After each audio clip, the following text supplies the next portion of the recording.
안녕하세요. 긍정에너지를 함께하는 책 읽는 예민입니다. 안녕하세요. 구독과 좋아요 부탁드립니다. 오늘 소개할 책은 그래서 하고 싶은 말이 뭡니까입니다.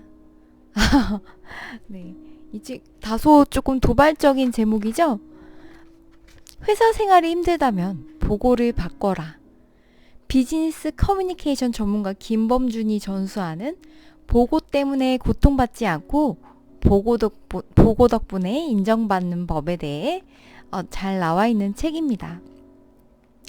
며칠 동안 밤을 새서 준비를 하고 파워포인트 매뉴얼 책을 구입해서 여기저기 색도 입히고 도형도 넣고 준비를 왕창 했는데도 결국에 상사 입에서 3초 만에 나온 말이 그래서 하고 싶은 말이 뭡니까? 다시 오세요. 라는 말이 나왔을 때 도대체 뭐가 잘못된 걸까? 이런 마음이 들 수 있습니다. 보고는 보고서의 문제가 아닐 수 있습니다. 보고는 보고서가 아니기 때문인데요. 이 책은 사람과 사람이 마주하는 자리에서 이루어지는 말하기, 또 내가 회사랑 같이 성장하는데 꼭 필요한 커뮤니케이션 도구이기도 한 보고에 대해서 잘 알려주고 있습니다. 어떻게 하면 보고를 잘 할 수 있는지 저자는 보고를 받는 상대방의 입장을 이해하고 상대방의 관점에서 생각하는 것이 보고의 기본이라고 말하고 있습니다. 그리고 거기에 대한 구체적인 기술과 전략을 안내하고 있는데요. 보고 요것만 잘해도 회사가 당신을 바라보는 눈이 달라질 거라고 합니다. 이제 보고 때문에 고통받지 말고 보고 덕분에 인정받는 S급 인재로 거듭나보자, 이렇게 말합니다. 보고에 쯤은 없다. 숫자 민감도를 높여라. 결론을 앞에 내세워라. 보고의 무한 루프를 끊어내고 싶다면 질문해라. 보고는 상대가 말하고 싶은 것을 대신 말해주는 것이다. 핵심만을 임팩트 있게 전달하라. 현장 없는 보고는 팥 없는 찐빵이다. 이런 말들이 나와 있습니다. 여기까지 나와 있는 내용들은 다소 일반적인 얘기들이고 이미 알고 있으신 분들이 많으실 건데요. 이 책의 저자인 김범준님은 삼성 SDS를 거쳐서 LG U+에 재직 중이시라고 해요. 이렇게 해서 대학원에서 코칭과 리더십을 주제로 하는 인적 자원을 공부해서 석사학위를 취득하고 이제 현재 나 자신을 지키는 방법론으로서의 명상을 연구 중이라고 합니다. 네, 그래서 다양한 그룹, 대기업, 그다음에 뭐 서울시, 경기도, 뭐 국가기관, 뭐 대학교 등에서 말투, 리더십, 커뮤니케이션, 고객 가치, 회사 언어 등을 주제로 최근 10년간 500회 이상의 특강을 진행하신 분이라고 해요. 현실과 밀착된 실용적인 솔루션을 제시해서 강의 평가에서 최고 수준의 만족도를 얻는 강사로 인정받고 있다고 합니다. 네, 그래서 저도 회사에서 보고를 잘하고 싶어서 이 책 아주 유심히 봤습니다. 당신도 이제 보고를 잘할 수 있다. 나사에서는 항공우주국이죠. 나사에서는 120초 커뮤니케이션을 키워드로 도입했다고 해요. 이 말은 이곳 구성원이라면 누군가 갑자기 만났을 때 언제든지 자신이 하는 일과 회사의 목표, 비전을 정확하게 설명할 수 있어야 한다는 것을 뜻한다고 해요. 그리고 할리우드 영화 감독들도 자신이 갖고 있는 시나리오를 영화화하기 위해서 60초를 염두에 두고 커뮤니케이션을 하는 연습을 한다고 해요. 그렇게 해서 이제 투자자를 만나자마자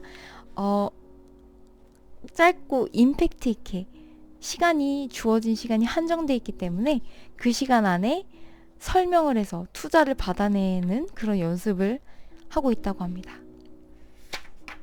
이쯤에서 우린 돌아봐야 하는데요. 나사에서 120초 만에 이렇게 어필을 하는 거랑, 그다음에 영화 감독분들이 또 60초 만에 이렇게 어필을 하는 거를 보고 우리도 이렇게 단시간 안에 네, 어떻게 하면 상대방의 마음을 사로잡는 보고를 할 수 있을지에 대해서 이 책을 통해서 지혜를 얻을 수 있을 것 같습니다. 보고는 말하기의 일종인데요. 친구들과 수다를 떠는 것과는 엄격히 다르다고 해요. 듣는 상대방이 말하는 성장과 발전? 가장 중요하게는 연봉까지도 좌지우지하는 인사권을 가진 경우가 대부분이기 때문인데요. 인정할 건 먼저 인정하고 들어가야 합니다. 상명하복의 조직 문화를 가진 대부분의 대한민국 기업들에서 보고란 내가 하고 싶은 말을 하는 것보다는 상대방이 듣고 싶은 말을 하는 것이란 사실을 인정을 해야 합니다. 이런 상황에서 보고는 나의 의지를 드러내는 작업이 될 수만은 없고요. 자기 주장의 정당성을 승인받는 과정도 아니라고 해요. 오로지 상대방이 들어야 할 내용을, 아니 듣고 싶어 하는 내용을 잘 정리하고 요약해서 말하는 것이 보고의 핵심 포인트라고 합니다. 그래서 이건 모르셨죠? 제가 나름대로 똑똑하거든요.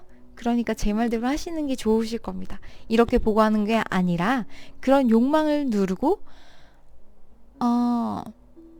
네, 그런 게 있었구나. 어떻게 찾아낸 거야? 그래, 우리 한번 해보자 라는 대답을 얻어내기 위해 총력전을 펼쳐야 합니다. 멋진 보고에만 신경 쓰는 게 아니라 상대방이 듣고 싶어하는 말을 하는 것, 이 점 하나만 기억을 해도 우리는 보다 나은 보고를 할 수 있을 것입니다. 왜 나의 보고는 늘 인정받지 못하는 걸까 생각하시는 당신이 가장 먼저 고려해야 될 것은 바로 이러한 것이라고 이 책에서 말을 하고 있습니다.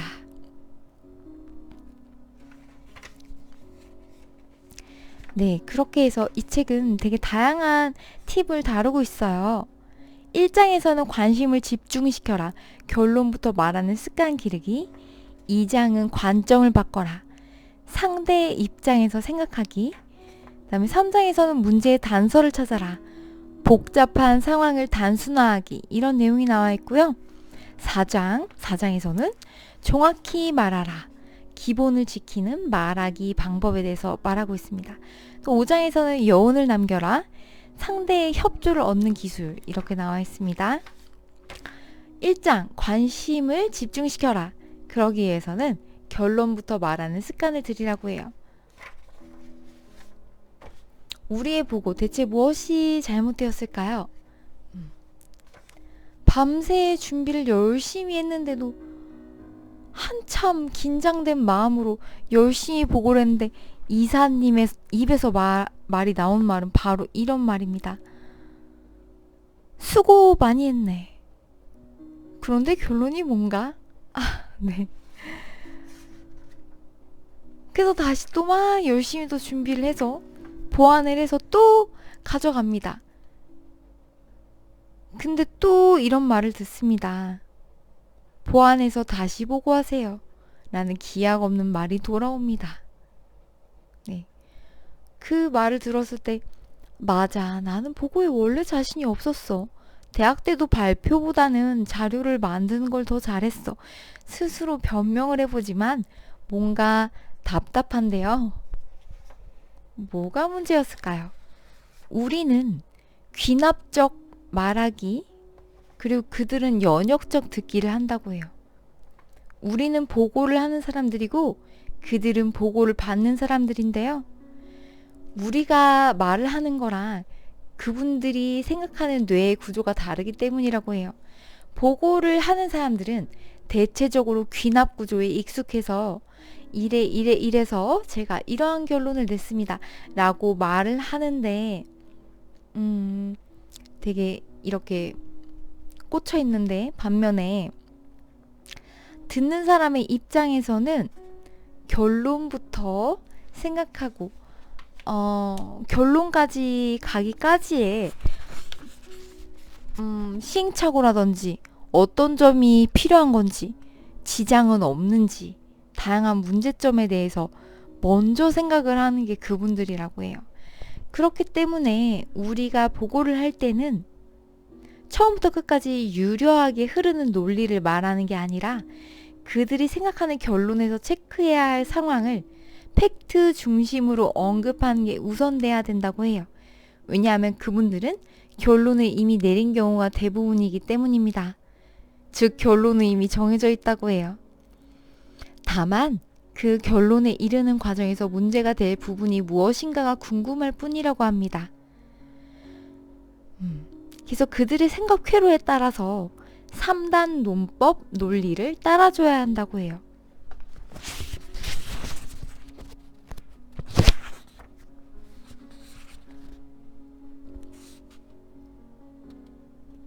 그렇게 해서 구체적인 예를 들어보자면 다음과 같습니다. 결론. 후발주자로서 점유율이 10% 내외인 우리는 올해 내에 최소한 3위 사업자에 오르는 것을 목표로 빠른 시간 내에 매장 확대 그 이상의 대규모 마케팅 프로젝트를 진행해야 합니다. 이렇게 먼저 결론을 제시합니다. 그런 다음에 대전제. 우리 회사는 4위 사업자로서 A사, B사, C사에 비해 정부의 규제로부터 자유롭기 때문입니다. 이렇게 보고를 하고 그 다음에 소전제를 말합니다. A사, B사, C사는 정부의 규제로 인해 마케팅 비용을 사용하는데 한계점이 있습니다.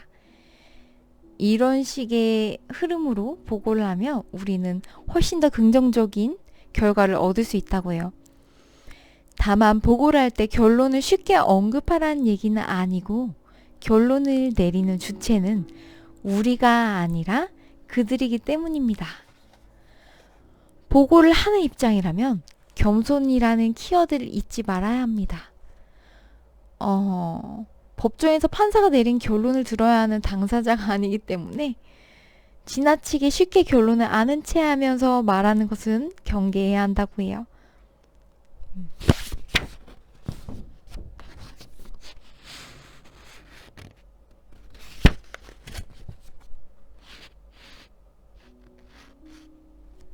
네, 그래서 이제 그거를 조금 더 활용을 더 쉽게 하는 법에 대해서 나옵니다. 방금 한 3단 논법은 되게 떠올리기도 어렵고 활용하기도 조금 어려울 것 같습니다.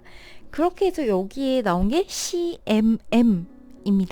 CMM을 활용하면 우리는 어떤 보고 자리에서도 최소한 중간은 갈 수 있다고 하는데요. C는 결론, M은 마케팅을 말하는 시장, 그 다음에 마켓 시장을 말하는 거고요. 마지막 M은 me, 나를 말합니다. 혹은 우리 회사라고 이렇게 생각하시면 되겠습니다.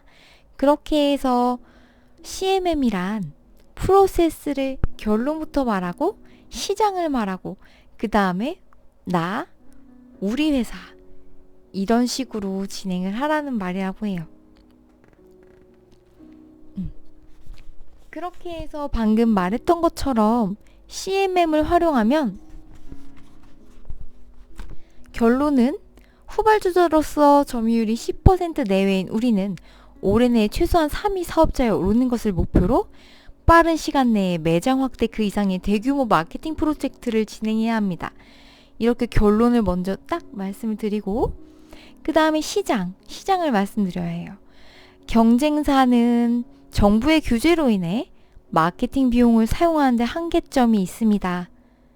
네, 그 다음에 M, 나, me, 우리에 대해서 우리 회사는 4위 사업자로서 A사, B사, C사에 비해서 정부의 규제로부터 자유롭습니다.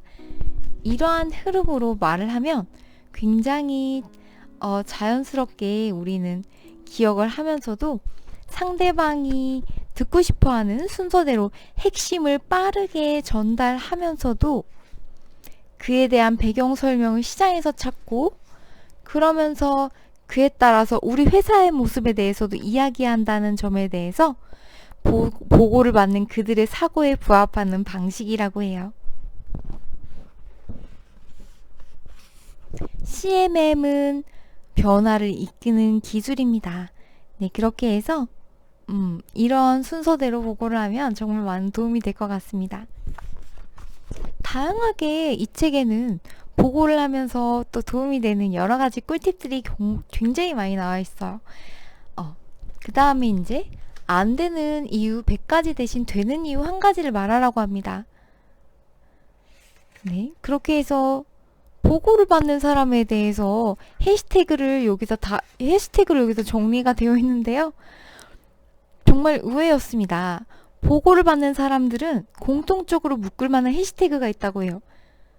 자, 해시태그 보고받기 싫음, 해시태그 귀찮 짜증, 해시태그 인내심 고갈, 해시태그 맞춤법도 모르냐, 해시태그 날 괴롭히려고 보고하니, 해시태그 엎어버리고 말아? 이런 해시태그가 있는지 몰랐습니다. 보고받는 사람의 해시태그 첫 번째가 보고받기 싫음이라니 의외라는 생각이 들지 않는가? 그런데 이건 실화다. 어쩌면 나와 당신 주변에서 지금도 일어나고 있는 현실일지도 모른다. 대기업 임원들이 가장 피하고 싶은 일정이 보고받는 거라고 해요. 그 이유는 첫째, 하루에 보고받는 횟수가 너무 많고, 둘째, 사람마다 제각기 보고 스타일이 다르다 보니 그것에 적응하기가 어렵다고 해요. 셋째, 보고받은 사람이 결국 보고 내용에 대해 책임져야 하니 정신을 집중해서 들어야 하기 때문에 한마디로 보고받는 일은 피곤하다고 합니다. 그렇기 때문에 열심히 준비한 나의 보고만큼은 끝까지 포용력 있는 모습으로 들어주겠지 라고 기대를 한다면 그거는 정당한 기대가 아니라 무모한 착각이라고 해요. 그래서 이거를 보면서 그래서 사장님이 항상 제가 보고를 드리면 그래서 뭐 결론이 뭔가 빨리 말해 이렇게 얘기하시는 게 이러한 맥락에서 네, 이해가 됐습니다. 근데 또 보고는 또 빨리 하라고 하시고 보고를 또 많이 하라고 하시고 보고를 또 좋아하시는데 결론은 얼마나 듣기 좋게 귀에 되게 편하게 들리게 피로하지 않게 전달을 사장님이 듣고 싶어하는 나의 상사분이 듣고 싶어하는 말을 전달을 하는 게 핵심 포인트가 될 것 같습니다. 게다가 이 책에서는 이렇게 말을 합니다. 승승장구한 사람들 중에는 부정론자는 거의 본 적이 없다고 해요. 소위 잘 나가는 사람들은 대부분 긍정론자이라고 해요. 네, 저도 긍정론자입니다. 긍정 에너지를 함께하는 책 읽는 예미이죠. 그렇기 때문에 무조건 잘해보겠습니다. 이렇게 한번 해보겠습니다. 문제 없습니다. 걱정하지 마세요. 제가 한번 해결해 보겠습니다. 뭐 이렇게 얘기를 하는 사람은 키워주고 싶은 인재로 보이고요. 이건 이래서 어려울 것 같습니다. 이건 이래서 저래서 안 될 것 같습니다. 라고 말하는 사람이 되지 않게 조심해야 한다고 합니다. 그래서 긍정적인 보고를 해야 한다는 것. 네. 그리고 그 밖에도 우리는 이 책을 통해서 결국에는 보고도 상대랑 소통을 하는 거라는 거를 이 책을 보면서 알 수 있었습니다. 선택할 게 넘치면 스트레스가 넘친다고 해요. 그래서 저는 되게 여러 가지 사례를 많이 알아가면 알아갈수록 좋은 줄 알았는데 그렇게 하면은 짜증을 내시는 이유를 알았습니다. 네, 그래서 핵심만 정말 중요한 것만 선별해서 뭐 3가지나 5가지 이렇게 엄선을 해서 3가지를 말씀드리겠습니다. 이렇게 순번을 매겨서 딱딱딱 이런 것들이 있습니다 해서 선택하기 쉬우시게 도와드리는 것도 굉장히 좋은 팁이라는 걸 알게 되었고 결국에는 복잡한 그 임원분들이나 상사분들의 그런 어떤 생각을 우리가 예쁘게 듣기 좋게 피로감을 덜어드리게 그거를 듣기 좋은 말로 예쁘게 말을 하는 게 핵심 포인트라는 걸 알게 되었습니다. 그리고 상대방을 중요한 사람으로 여기고 있다는 걸 끊임없이 보여줄 것, 대화를 진전시키고 싶다면 상대방의 동의를 수시로 얻어내고 작은 동의라도 일단 긍정적인 동의를 얻어내는 게 중요하고, 또 보고를 하는 사람이 아니라 보고를 받는 사람이 스스로 결정하게 최종 판단은 그들이 하게끔 하게 하는 게 보고의 세 가지라고 해요. 네. 그리고 상대방한테 나의 생각을 강요하면 안 된다고 해요. 네. 그렇기 때문에 뭐뭐뭐뭐뭐 이렇게 지적을 딱 하시면, 아, 예, 그 점은 미처 생각하지 못했습니다. 그 점에 대해서 한번 생각해 보겠습니다. 그 점에 대해서 한번 보완해 보겠습니다. 그 점에 대해서 조금 더 제가 한번 신경을 써보겠습니다. 이런 식으로 말을 해야지, 아, 그건 제가 이렇게 했는데 이거는 이렇던데요 라고 반박을 하면 인상이 팍 찌푸려진다고 해요. 일단은 수긍을 먼저 무조건 긍정적으로 일단은 받아들이라고 합니다. 그런 다음에, 아, 그런데 제가 이런 게 있는데 이런 거는 어떨까요? 이렇게 조심스럽게, 네, 그렇게 해야 된다고 합니다. 네. 이미 저도 그래서 이 책을 통해서 하고 있는 것들도 많고 또 미처 간구하고 있다는 점도 이 책을 통해서 배울 수 있었습니다. 그리고 또한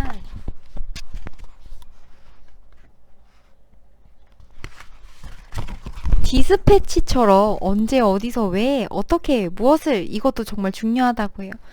그리고 여기서 정말 재미있는 게 있었는데요. 여기서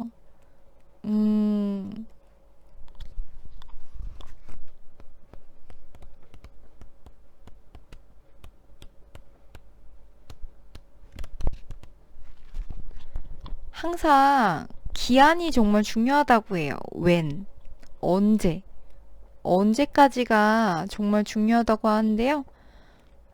그분들은 항상 언제까지 할 수 있나? 이렇게 하는 게 정말 습관화가 되어 있잖아요. 그래서 우리는 항상 언급을 할 때 이렇게 육하원칙까지는 아니더라도 언제까지 할 수 있겠습니다. 언제까지 제가 할 수 있을 것 같습니다.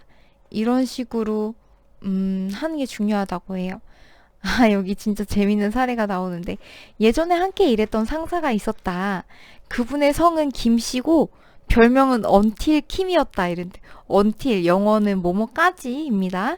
이렇게 해서 이분한테 보고를 하면 시작할 때부터 끝날 때까지 꼭 하시는 말씀이, 그래서 언제까지 하는 겁니까? 언제 끝나는 거죠? 해서 언틸킴이라는 별명을 얻게 됐다고 해요. 그래서 시간에 중요한 가치를 부여하는 거는 직장에서 최고 자리에 있는 사람의 공통점이라고 해요. 보통 직장인들은 시간관념이 부족한 경우가 많은데요. 시간관념이 부족한 것을 여유라고 포장한다고 해요. 혼자 일하는 거라면 뭐 그럴 수 있지만 보고에는 여유라는 자신의 시간관념을 함부로 부여해서는 안 된다고 합니다. 보고를 받는 그분들은 여유가 없기 때문이죠. 그분들이 빨리빨리 하는 데는 다 이유가 있다고 해요. 그래서 when이 생각보다 중요하다.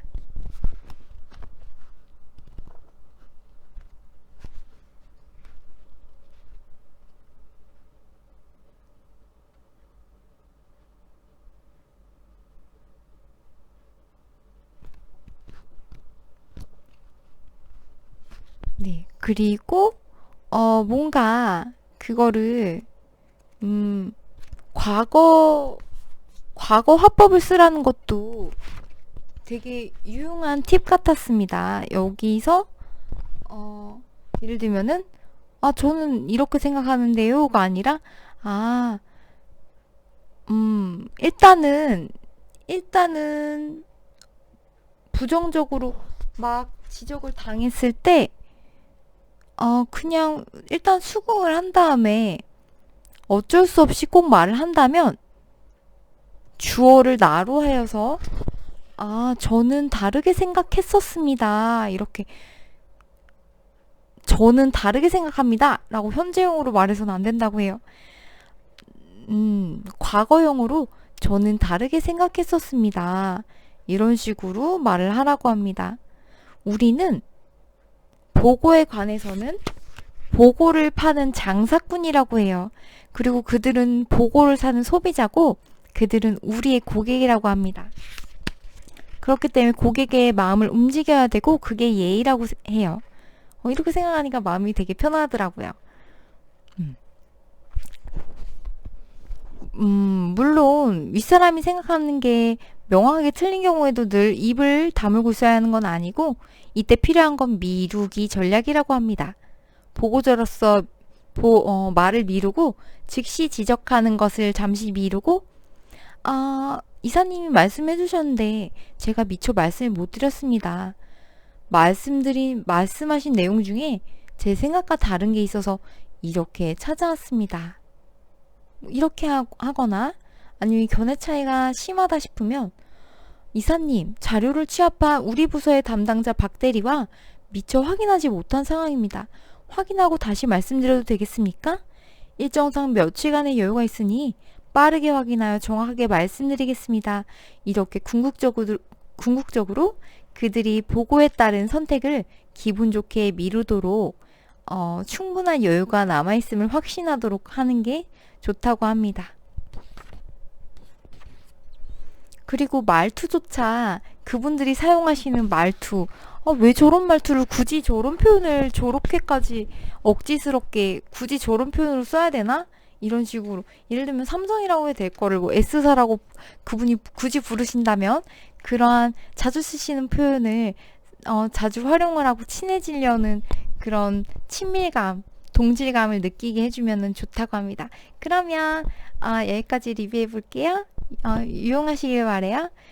회사 생활 하시는 분뿐만 아니라 소비자나 뭐 다양한 분들한테 어필을 하실 때 고객사, 뭐 거래처 다양하게 활용이 가능하실 것 같습니다.